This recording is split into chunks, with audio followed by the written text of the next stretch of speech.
Hello students, welcome to Proton the chemistry class. मेरा नाम है अजय दैया और आज हम बात करने वाले हैं सॉलिड स्टेट लेक्चर नंबर 5 के बारे में, जिसमें हम ये देखने वाले हैं कि ऑक्टाहाइड्रल वॉइड्स क्या होती है और टेट्राहाइड्रल वॉइड्स क्या होती है।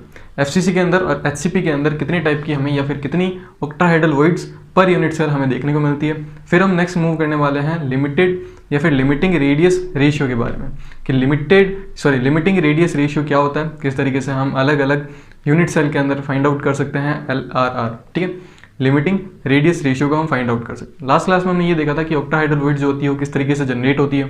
ठीक है, जब 6 एटम्स हैं या फिर जो 6 एटम्स होते हैं उनसे जो वॉइड बनती है वो होती है ऑक्टाहाइड्रल वॉइड्स, और 4 एटम्स है या फिर 4 कॉन्स्टिट्यूएंट पार्टिकल से क्या बनती है, टेट्राहाइड्रल वॉइड्स बनती है। ये हमने लास्ट क्लास में देखा। अगर आप लोगों ने लास्ट क्लास नहीं अटेंड की है, लास्ट लेक्चर नहीं देखा है, तो प्लीज़ आकर के पहले उसको देख लीजिए ताकि आपको ये जो लेक्चर नंबर 5 है वो इजीली समझ में आ जाए। और अगर आप लोगों ने अभी तक प्रोटॉन द केमिस्ट्री क्लास को सब्सक्राइब नहीं किया है तो जल्दी से प्रोटॉन द केमिस्ट्री क्लास को सब्सक्राइब कर लीजिए, बेल आइकन को प्रेस कर लीजिए ताकि आप आने वाले वीडियो के अपडेट मिस ना करें। ओके, तो स्टार्ट करते हैं। देखो, बहुत ही सिंपल है। हमारे पास में 2 टाइप की वॉइड्स होती है। फर्स्ट आती है ऑक्टाहाइड्रल वॉइड्स, सेकंड आती है हमारे पास में टेट्राहाइड्रल वॉइड्स। ये मैंने आपको लास्ट क्लास में बताया था कि किस तरीके से टेट्राहाइड्रल वॉइड दिखती है और किस तरीके से ऑक्टाहाइड्रल वॉइड्स दिखती है। टेट्राहाइड्रल वॉइड्स की जो अरेंजमेंट होती है या फिर इसकी जो, ठीक है, ये इस तरीके से दिखती है। ऑक्टाहाइड्रल वॉइड्स आपको इस तरीके से दिखेगी, कुछ इस तरीके से। ठीक है, और जो टेट्राहाइड्रल वॉइड्स है आप ध्यान से देख सकते हो, आपको इस तरीके से देखने मिलेगी। यानी दोनों वॉइड्स एक दूसरे की क्या होती है, अपोजिट शेप की होती है। ठीक है, जब 4 एटम, जैसे ये 3 एटम है, इस 3 एटम के ऊपर हम एक और एटम रख देते हैं तो हमारे पास में कौन सी वॉइड निकल के आती है, टेट्राहाइड्रल वॉइड्स निकल के आती है। जब हमारे पास में 3 एटम के ऊपर, ठीक है, उल्टी पोजीशन के अंदर 3 एटम और रख दिए जाते हैं, तब हमारे पास में कौन सी वॉइड निकल के आती है, ऑक्टाहाइड्रल वॉइड्स निकल के आती है। राइट, तो ये होती है हमारे पास में टेट्राहाइड्रल वॉइड्स और ये होती है हमारे पास ऑक्टाहाइड्रल वॉइड्स। अब बात आती है कि एफसीसी के अंदर, एफसीसी का मतलब होता है फेस सेंटर्ड क्यूबिक सेल के अंदर। ठीक है, फेस सेंटर्ड क्यूबिक सेल के अंदर या फिर हेक्सागोनल क्लोज पैकिंग के अंदर हमें कितने ऑक्टाहाइड्रल वॉइड्स, कितने टेट्राहाइड्रल वॉइड्स देखने को मिलते हैं। ठीक है, तो देखो एग्जांपल लेकर के चलते हैं कि वॉइड्स इन एचसीपी। सबसे पहले हम बात करेंगे एफसीसी के अंदर कितनी वॉइड्स देखने को मिलती है। तो ये एफसीसी है। इस एफसीसी के अंदर हर एक कॉर्नर पर आपको क्या देखने को मिलेगा, एफसीसी का मतलब होता है कि जो एटम्स होते हैं या फिर जो कॉन्स्टिट्यूएंट पार्टिकल्स होते हैं, आयंस हो गए, मोलिक्यूल्स हो गए, वो कॉर्नर पर तो प्रेजेंट होंगे ही होंगे, प्लस साथ में क्या प्रेजेंट होंगे, कहाँ पर प्रेजेंट होंगे, फेस सेंटर पर भी प्रेजेंट होंगे। ठीक है, तो ये कॉर्नर्स पर तो प्रेजेंट है ही है।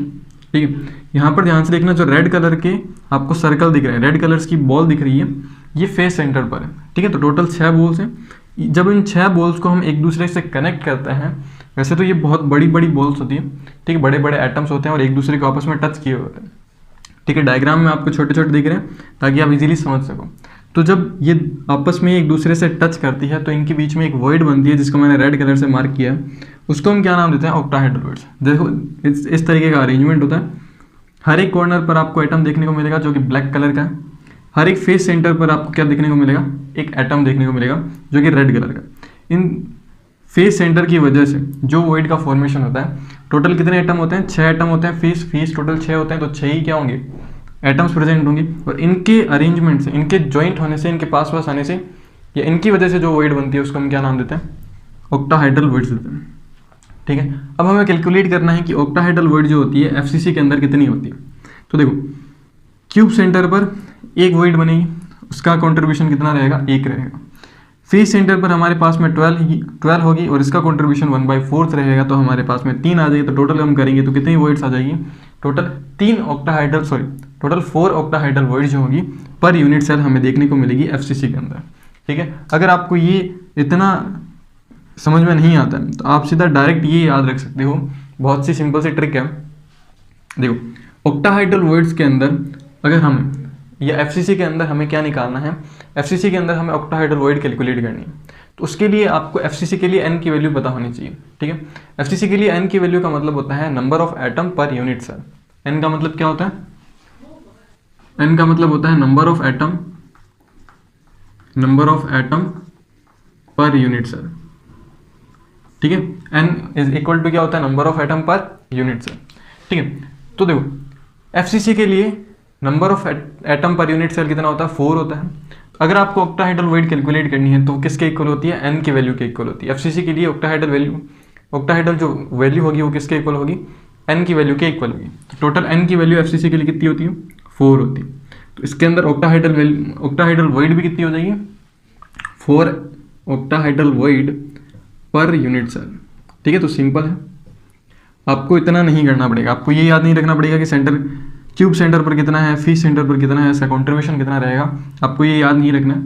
आपको सिर्फ और सिर्फ FCC का n की वैल्यू याद रखनी है, वही किसके बराबर हो जाएगी, ऑक्टाहेड्रल वॉइड के बराबर हो जाएगी। ठीक है, फिर हमारे पास में आती है टेट्राहेड्रल वॉइड। तो टेट्राहेड्रल वॉइड किस तरीके से होती है, इस तरीके से होती है। देखो हर एक कॉर्नर पर है, इन कॉर्नर की वजह से जो वॉइड का फॉर्मेशन होता है उसको हम क्या बोलते हैं, टेट्राहेड्रल वॉइड्स बोलते हैं। इसकी जो शेप होती है वो एक टेट्राहाइड्रन की तरह होती है, जैसे जो पिरामिड होता है। ठीक है, पिरामिड में क्या होता है, 3 फेसेस तो ऊपर की तरफ होते हैं और एक नीचे की तरफ होता है, तो टोटल कितने हो जाते हैं, 4।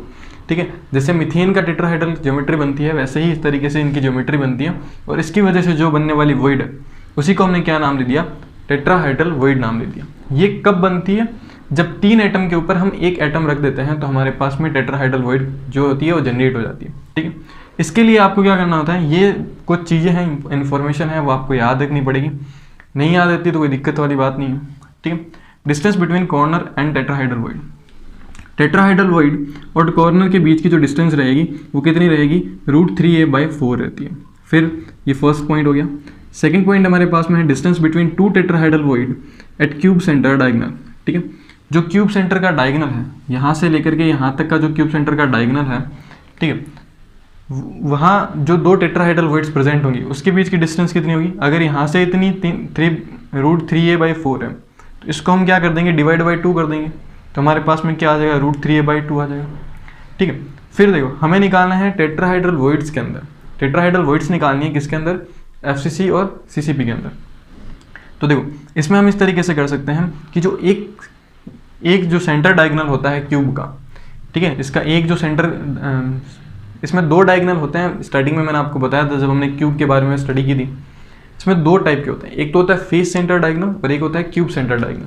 क्यूब सेंटर डायगोनल जो होता है वो जस्ट बीच से जाता है, फेस सेंटर डायगोनल जो होता है वो जस्ट एक फेस के बीच से जाता है। ठीक है, तो इसमें 6 फेसेस हैं, तो 6 फेस होंगे, तो इसके अंदर कितने डायगोनल होंगे, टोटल 12 डायगोनल हो जाएंगे। ठीक है, और इसके अंदर जो क्यूब सेंटर डायगोनल होंगे वो कितने हो जाएंगे, वो 4 हो जाएंगे। जैसे एक रूम है, उस रूम के अंदर आप कितने डायगोनल डाल सकते हो, 4 डायगोनल डाल सकते हैं। क्यूब के अंदर कितने डायगोनल हो सकते हैं, जो कि उसके सेंटर को कट करते हैं, तो 4 डायगोनल ऐसे होते हैं जो कि क्यूब के सेंटर को कट करते हैं। आप अगर रूम के अंदर हो तो आप देख सकते हो, आपका रूम का फर्स्ट कॉर्नर और सेकंड कॉर्नर यहाँ वाला, ठीक है, एक डायगोनल ये आएगा, दूसरा डायगोनल ये आएगा। ठीक है, इस तरीके से आप क्या कर सकते हो, टोटल 4 डायगोनल डाल सकते हो। तो इसके अंदर एक सेंटर डायगोनल के अंदर ये देखो इधर वाला, फिर इधर वाला, फिर इस तरीके से 4 हो जाएंगे। ठीक है, तो देखो टोटल सेंटर डायगोनल कितने हैं हमारे पास में, 4 डायगोनल हैं। एक डायगोनल पर कितनी टेट्राहाइड्रल वॉइड्स होती है, 2 टेट्राहाइड्रल वॉइड्स होती है, तो 4 × 2 कितना हो जाएगा, 8 हो जाएगा। तो इसका मतलब 8 टेट्राहाइड्रल वॉइड्स जो होगी पर यूनिट सेल हो जाएगी। अगर आपको ये नहीं समझ में आता है तो कोई दिक्कत नहीं है, आप सीधा डायरेक्ट ट्रिक से निकाल सकते हो। ट्रिक ये है, हमने देखा कि ऑक्टाहाइड्रल वॉइड्स के लिए अगर हमें octahedral voids per unit cell निकालनी है तो उसके लिए हमें क्या चाहिए होगा, उसके लिए हमें FCC के लिए number of atom per unit cell पता होना चाहिए। FCC के लिए number of atom per unit cell क्या होता है, 4 होता है, तो वही उसका क्या हो जाएगा, 4 octahedral voids per unit cell हो जाएगा। सेम इसी तरीके से इसमें क्या हो जाएगा, इसमें जो होगा टेट्राहाइड्रल वॉइड्स के लिए 2n होता है।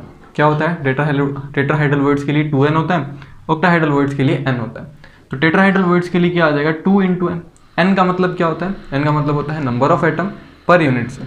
तो FCC के लिए हमने अभी भी देखा कि number of atom per unit cell कितने होते हैं, 4 होते हैं। तो देखो 2 × 4 कितना हो जाएगा, 8 हो जाएगा। तो हमारे पास में 8 टेट्राहाइड्रल वॉइड्स आ जाएगी, tetrahedral voids per unit cell. ठीक है, तो बहुत ही सिंपल है, हमें ये सारा का सारा जो है याद रखने की रिक्वायरमेंट नहीं रहेगी। अगर आपको जब भी पूछा जाए कि टेट्राहाइड्रल वॉइड्स जो होती है FCC के अंदर कितनी होती है पर यूनिट सेल, तो कितनी होती है, 2n होती है। 2n मतलब 2 × n करोगे, n की वैल्यू FCC के लिए कितनी होती है, 4 होती है, तो आ जाएगी आपके पास में टेट्राहाइड्रल वॉइड्स। अगर आपको ऑक्टाहाइड्रल वॉइड्स पता करनी है तो जितने उसके number of atom per unit cell होती है FCC की, वही उसकी क्या होती है, ऑक्टाहाइड्रल वॉइड्स होती है पर यूनिट सेल। तो इसके लिए n की वैल्यू 4 होती है, तो क्या हो जाएगी, 4 octahedral voids per unit cell, right. तो इस तरीके से आप क्या कर सकते हो, FCC के अंदर ऑक्टाहाइड्रल वॉइड्स कैलकुलेट कर सकते हो या फिर टेट्राहाइड्रल वॉइड्स कैलकुलेट कर सकते हो पर यूनिट सेल। FCC और CCP दोनों एक ही है, क्यूबिक क्लोज पैकिंग जिसको हम बोलते हैं, और फेस सेंटर्ड क्लोज पैकिंग जिसको हम बोलते हैं, दोनों एक ही चीज़ें हैं। अब हम बात करते हैं हेक्सागोनल क्लोज पैकिंग के अंदर, एचसीपी के अंदर हम किस तरीके से वॉइड्स को कैलकुलेट कर सकते हैं और दोनों में डिफरेंस क्या होता है एफसीसी और एचसीपी के अंदर, राइट। तो आप इसको कॉपी करो पूरा का पूरा, फिर हम मूव करते हैं हेक्सागोनल क्लोज पैकिंग के ऊपर। ओके स्टूडेंट्स, तो हम बात करते हैं हेक्सागोनल क्लोज पैकिंग यानी एचसीपी के बारे में। ठीक है, हम कंपैरिजन करते हैं एचसीपी और एफसीसी की। ठीक है, तो ज़्यादा कुछ नहीं है, आपको सिर्फ और सिर्फ याद रखना है कि ऑक्टाहेड्रल वॉइड्स कितनी होती है और टेट्राहेड्रल वॉइड्स कितनी होती है। ठीक है, तो देखो सबसे पहले हम कंपैरिजन करते हैं इसके अंदर कैपिटल एन की वैल्यू। कैपिटल एन का मतलब होता है number of atom per unit cell. HCP के अंदर number of atom per unit cell कितना होता है 6 होता है, और इसके अंदर भी कितना होता है 6 होता है। फिर अगर हम बात करें कोऑर्डिनेशन नंबर की, तो एचसीपी का कोऑर्डिनेशन नंबर भी 12 होता है और एफसीसी का भी कोऑर्डिनेशन नंबर कितना होता है 12 होता है। फिर हम बात करते हैं नीटा यानी पैकिंग एफिशिएंसी की, तो इसकी जो पैकिंग एफिशिएंसी होती है वो लगभग 74% होती है, और इसकी भी हमने निकाली है कि कितनी होती है 74% होती है। ये तीन चीज़ें जो होती है दोनों के अंदर इक्वल होती है। Number of atom per unit cell दोनों में 6 होते हैं, कोऑर्डिनेशन नंबर दोनों में 12 होते हैं, और पैकिंग एफिशिएंसी जो होती है दोनों में 74% होती है। लेकिन अगर हम यहाँ पर बात करेंगे ऑक्टाहेड्रल वॉइड की, ऑक्टाहेड्रल वॉइड्स क्या होती है एन की वैल्यू के इक्वल होती है। तो यहाँ पर एन की वैल्यू कितनी है 6 है। ठीक है, यहाँ पर एन की वैल्यू कितनी है 6 है, जबकि यहाँ पर अगर हम बात करें, सॉरी एक चीज़ इसमें मिस्टेक आएगी, ये 6 होगा और ये 4 होगा, है ना, क्योंकि इसका तो 4 होता है number of atom per unit cell और इसका कितना होता है 6 होता है। तो यहाँ पर ऑक्टाहेड्रल वॉइड कितनी आ जाएगी 6 ऑक्टाहेड्रल वॉइड्स आ जाएगी पर यूनिट सेल। ठीक है, तो अगर हम यहाँ पे देखेंगे ऑक्टाहेड्रल वॉइड्स की, तो सेम यहाँ पर किसके इक्वल आ जाएगी कैपिटल एन के इक्वल आ जाएगी। तो यहाँ आ जाएगी 4 octahedral void per unit cell. फिर अगर हम यहाँ पे देखते हैं टेट्राहेड्रल वॉइड्स की, तो टेट्राहेड्रल वॉइड्स इक्वल होती है 2n के, तो ये कितनी हो जाएगी 6, इसका क्या है कैपिटल एन की वैल्यू है, तो 6 2 × 6 हो जाएगा, equals to 12 octahedral voids per unit cell हो जाएगा। और अगर हम यहाँ पे देखते हैं टेट्राहेड्रल वॉइड्स की जो कि हमने कैलकुलेट की है, 2 × क्या आ जाएगा 4 आ जाएगा, कितना आ जाएगा 8 octahedral voids, sorry 8 octahedral voids per unit cell.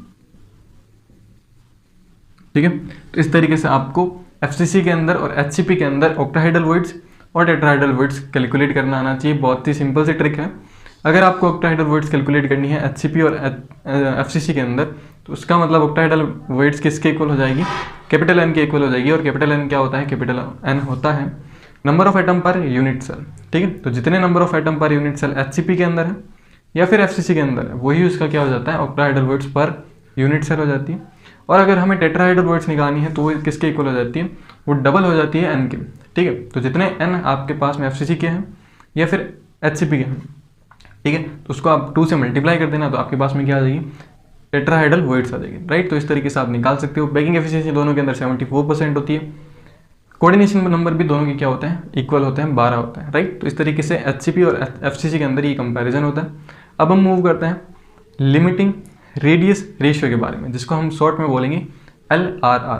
ठीक है, तो LRR जो है वो हम देखते हैं, उसकी पूरी टेबल है जिसके अंदर आपको क्यूबिक के अंदर भी पता होना चाहिए, ठीक है, टेट्राहेड्रल वॉइड्स और ऑक्टाहेड्रल वॉइड्स के लिए भी पता होना चाहिए कि कितना लिमिटिंग रेडियस रेशियो होता है और क्या क्या उसके एग्जांपल्स होते हैं वो आपको पता होना चाहिए, राइट। तो आप इसको कॉपी करो, फिर हम मूव करते हैं LRR पर। ओके स्टूडेंट, तो हम बात करते हैं लिमिटिंग रेडियस रेशियो के बारे में कि लिमिटिंग रेडियस रेशियो क्या होता है और किस तरीके से हम इसमें कैलकुलेट कर सकते हैं अलग अलग वर्ड्स के लिए कि लिमिटिंग रेडियस रेशियो क्या रहेगा।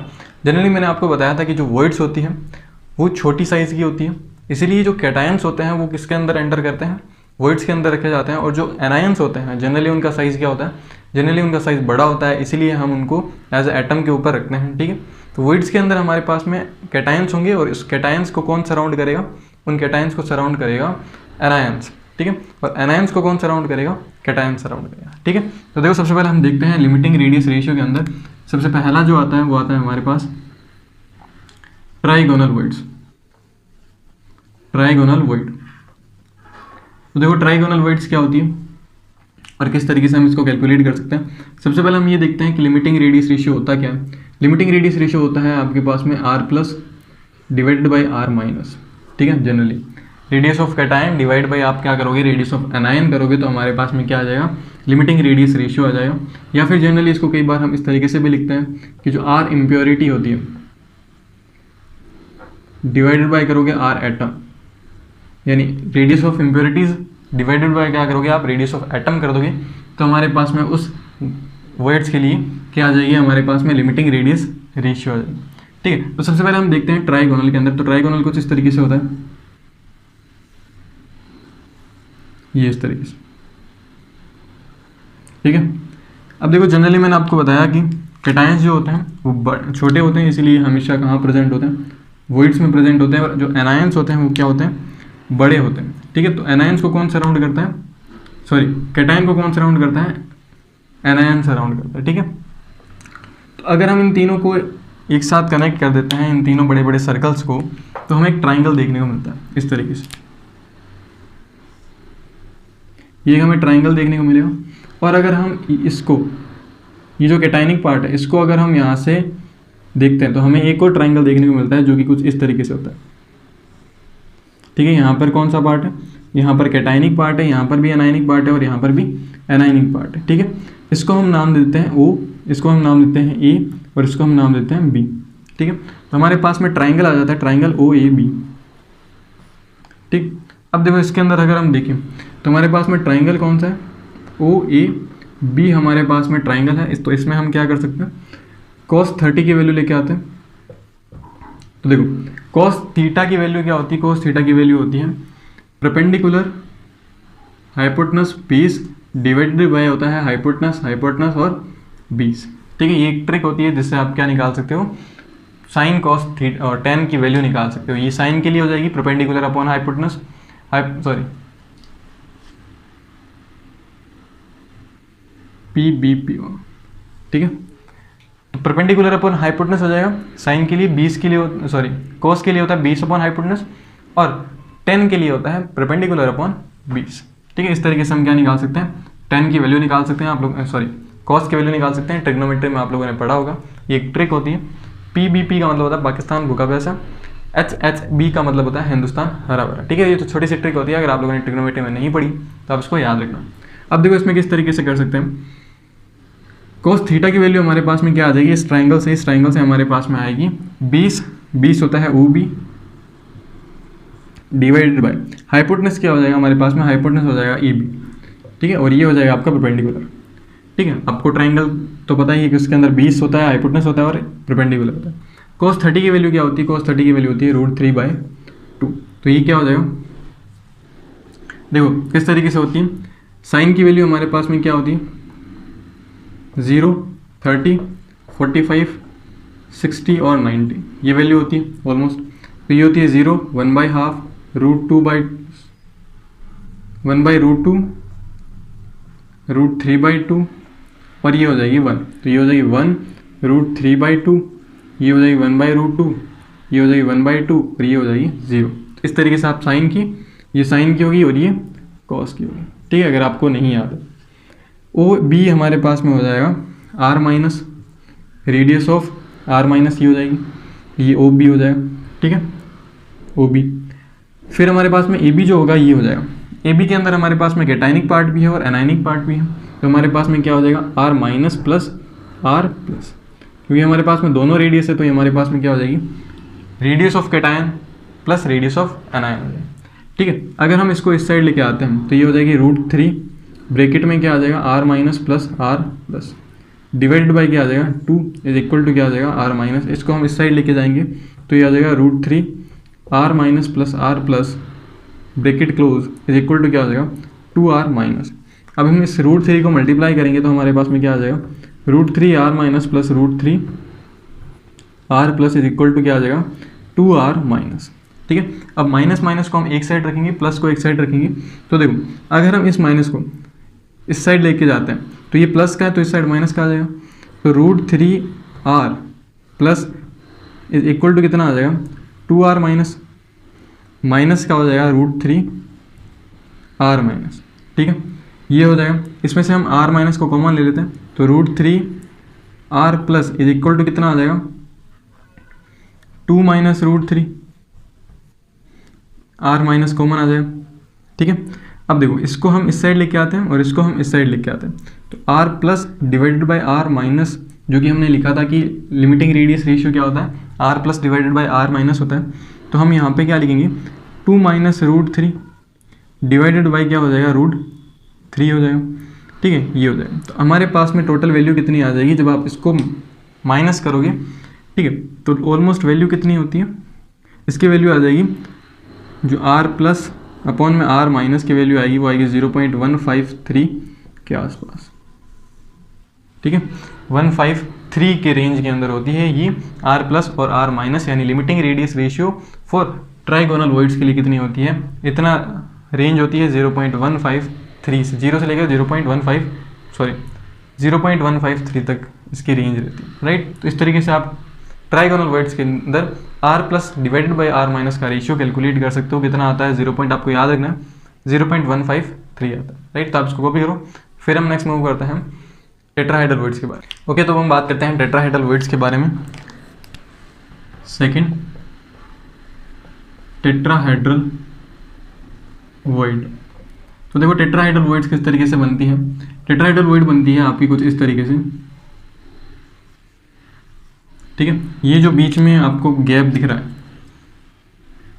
जिसको मैं इस तरीके से बना रहा हूँ, ये हमारा क्या हो जाएगा, टेट्राहेड्रल वॉइड्स हो जाएगी, ठीक है। तो इसके अंदर हम किस तरीके से, इसके ऊपर एक और एटम प्रेजेंट होगा तो टेट्राहेड्रल वॉइड बनेगा, ठीक है। तो देखो इसको हम किस तरीके से कैलकुलेट कर सकते हैं। √3a/2 इज इक्वल टू हो जाएगा हमारे पास में r प्लस r माइनस, ठीक है। अब देखो यहाँ पर हमारे पास में इसके लिए टेट्राहेड्रल वॉइड्स के लिए, यानी इसके लिए जो a की वैल्यू होती है वो होती है √2a इज इक्वल टू क्या होता है, 2r होता है। क्या होता है, √2a is equal to 2r होता है, क्योंकि यहाँ से यहाँ तक की वैल्यू की होती है 2r, ठीक है। तो देखो r प्लस r क्या हो जाएगा, 2r हो जाएगा। तो यहाँ पे a की वैल्यू कितनी आएगी, a की वैल्यू आ जाएगी 2r बाई √2, हमारे पास में क्या आ जाएगी, a की वैल्यू आ जाएगी, जिसको हम यहाँ पे पुट कर सकते हैं। तो देखो क्या आएगा, √3a, फिर आ जाएगा यहाँ पे डिवाइडेड बाई 2 इंटू √2, और ये आ जाएगा into 2r is equal to कितना आ जाएगा, r प्लस r माइनस, ठीक है। जब आप इसको इस साइड लेके आओगे तो √3 into 2r is equal to कितना आ जाएगा, इसको आप इस साइड लेके आओगे तो ये आ जाएगा 2√2 r प्लस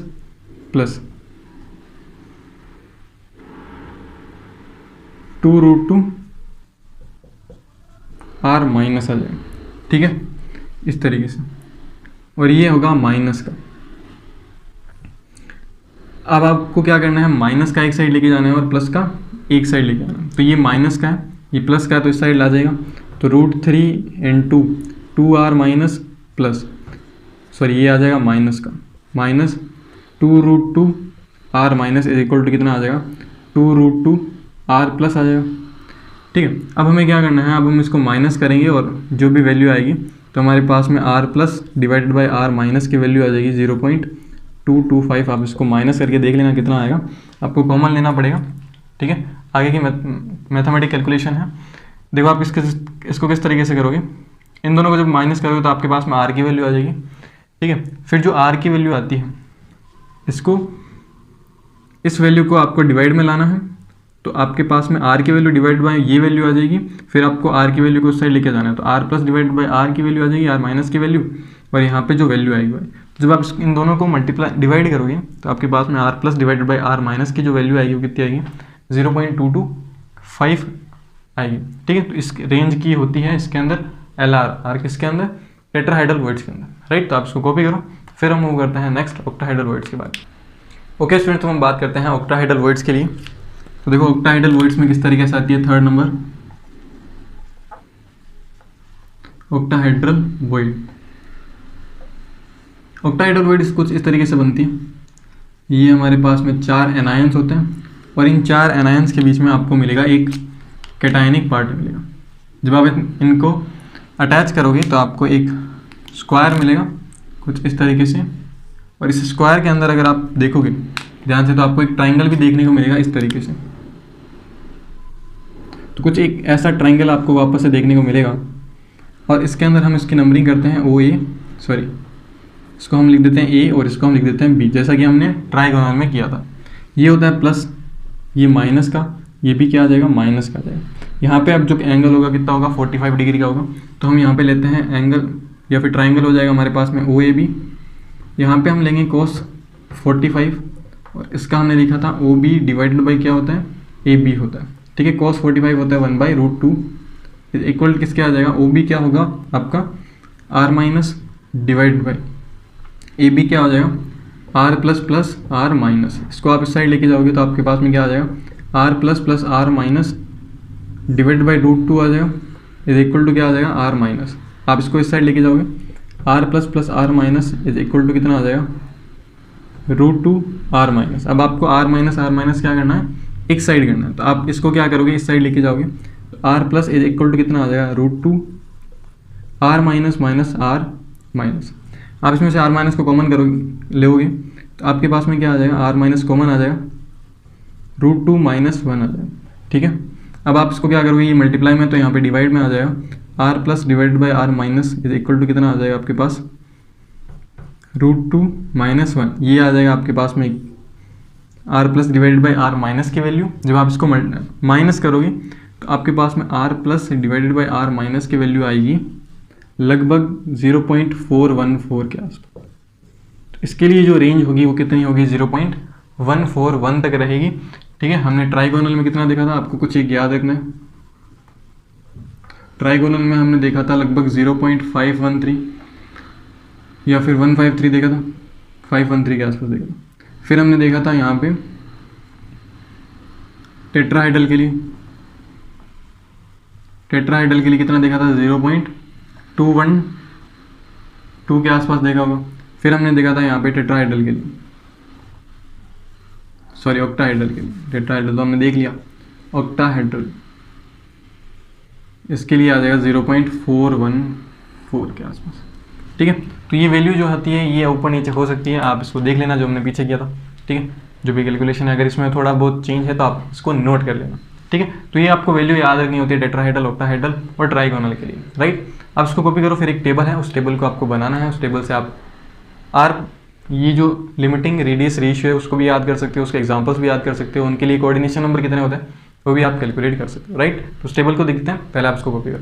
ओके स्टूडेंट्स, तो हम बात करते हैं टेबल के बारे में जिसके अंदर हम आर प्लस और आर माइनस का जो भी रेशियो है वो हम देखने वाले हैं। तो देखो ये टेबल है, इसके अंदर हमारे पास में तो टोटल 4 टाइप की वॉइड्स होती है। फर्स्ट आती है क्यूबिक, ऑक्टाहाइड्रल, टेट्राहाइड्रल और ट्राइगोनल। इन तीनों का हमने देख लिया था, इसका नहीं देखा था। ठीक है, रिक्वायरमेंट नहीं है, बस आपको उसमें वैल्यू याद रखनी है।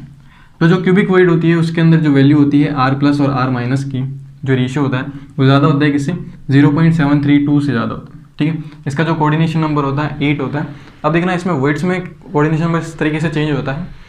कोऑर्डिनेशन नंबर ये होता है कि कितने कैटायन एनायन को सराउंड कर रहे हैं और कितने एनायन कितने कैटायन को सराउंड कर रहे हैं। तो इसके अंदर इसका कोऑर्डिनेशन नंबर हो जाएगा 8 और इसका कितना हो जाएगा, इसका एग्जाम्पल हो जाएगा CH_Cl और CH_Br। फिर आती है हमारे पास में नेक्स्ट वॉइड ऑक्टाहाइड्रल जो कि हमने देखी थी। इसका जो रेशियो होता है वो कितना होता है, 0.732 से लेकर के 0.414 से 4 तक होता है। कोऑर्डिनेशन नंबर होता है 6, एग्जाम्पल होता है NaCl, NaBr, Mg। फिर हमारे पास में होता है next tetrahedral void. Tetrahedral void का जो रेशियो होता है वो होता है 0.414 से लेकर 0.225 तक होता है। यहाँ पे मैंने आपको लास्ट में लिखवाया था अभी कुछ टाइम पहले, तो थोड़ा सा गलती हो गई थी, आप उसको करेक्ट कर लेना। ठीक है, ये रेशियो होता है। फिर हमने लिखा था इस वॉइड होती है टेट्राहाइड्रल, कोऑर्डिनेशन नंबर होता है 4, एग्जाम्पल होता है CuCl और ZnS। फिर हमारे पास में लास्ट आती है ट्राइगोनल। ट्राइगोनल की जो रेशियो होती है 0.225 से लेकर के 0.155 तक होती है। इसका एक एग्जाम्पल होता है B2 और 3। ये आपको एग्जाम्पल याद रखने हैं, बोर्ड एग्जाम में आपसे पूछे जाएंगे। ठीक है, कोऑर्डिनेशन नंबर भी याद रखने हैं वर्ड्स के लिए, और आपको उनका जो R प्लस R माइनस का जो रेशियो है वो भी आपको याद होना चाहिए। किस तरीके से हम इसको निकालते हैं वो भी आपको पता होना चाहिए, राइट। आई होप आपको ये कंप्लीट लेक्चर समझ में आ गया होगा।